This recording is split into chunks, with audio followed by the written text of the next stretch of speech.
for research. Now we're doing so well, who needs you? That is the philosophy of the mining industry. When they are on the downturn, everything is cut. When they're doing well, oh, yeah, everybody's doing well, right? So, in fact, I did a study one time in coal mining. When the price goes down, productivity goes up. But when the price goes up, nobody cares about productivity because you're still making a fat differential. So in essence, I'm going on and on, but there is a concern about lack of funding for mining, government funding particularly, and there is also concern from industry funding. We tell this to all the companies that they need to understand that. But we still have opportunities between the technologies developed by others.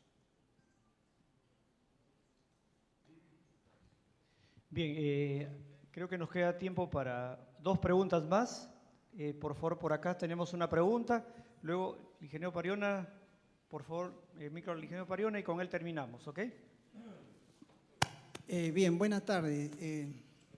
Gracias por su exposición. Y la pregunta que quería hacerle es, ¿hasta qué punto es ético o hasta qué punto piensa usted de que se puede llegar, si tiene algunos estudios al respecto, referente a que esta tecnología puede resultar invasiva para algunos trabajadores, cuando observan de que los están observando en tiempo real? Por ejemplo, hablemos de drones. Tengo conocimiento de que algunas empresas, algunos sindicatos se han opuesto al uso de drones, ¿no?, para el control de sus actividades.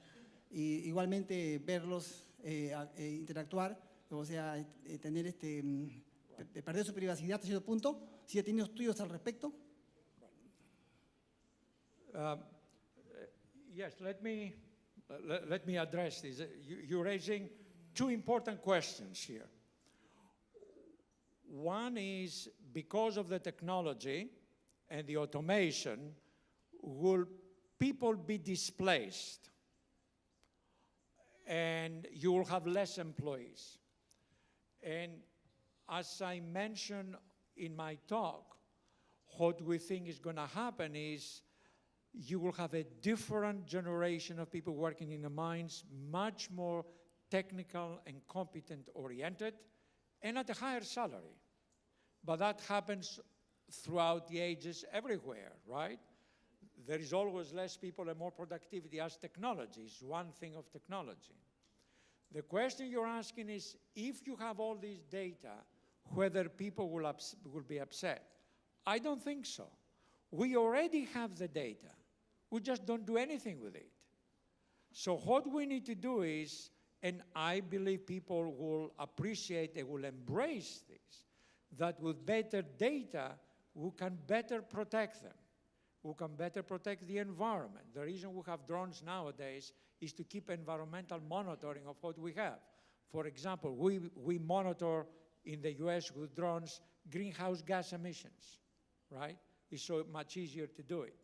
So the technology is allowing us to be safer, to be more technologically advanced, to be more productive, and to help the worker, including allowing me to earn more money on a better job.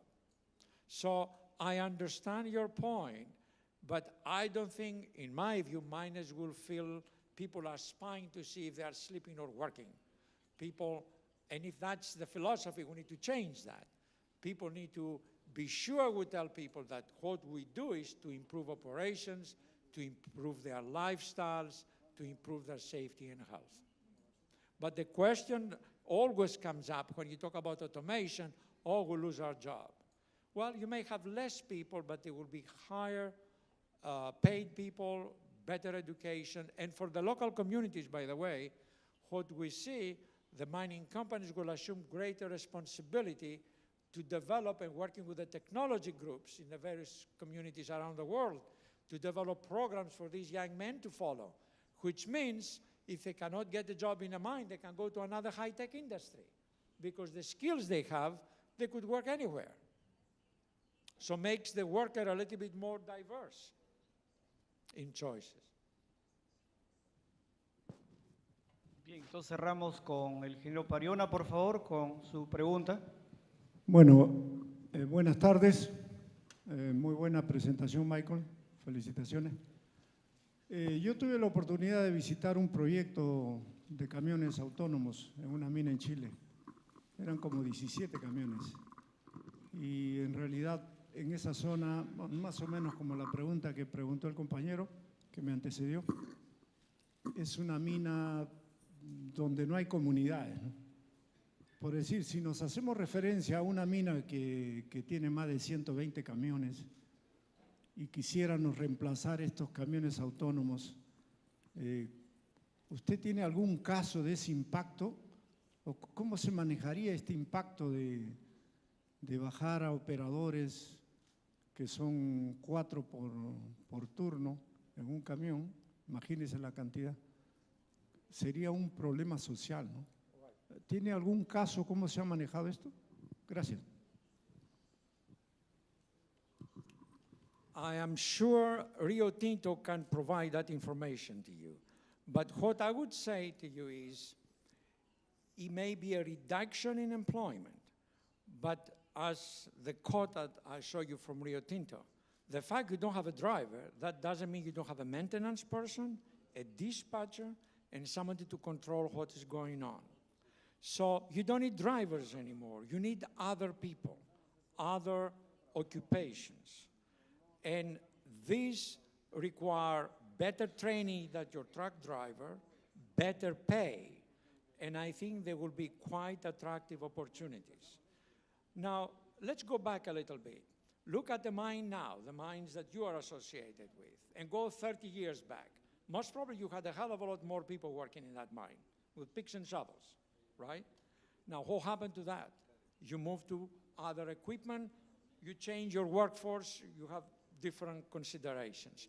So I think there is going to be a transition. And what we I work with a couple of big mining companies, what we say is, let's work with the local communities and the educational system. Let's try to help develop programs and courses for this mine of the future, but at the same time, we're not going to be selfish. They may get something, education on data management, and go and work for a computer company. That's okay. So it will provide diverse employment. So I think I look at this as a natural change of the workforce, as we have experienced many times over the last 100 years. I will check with Rio Tinto if they have any numbers for you.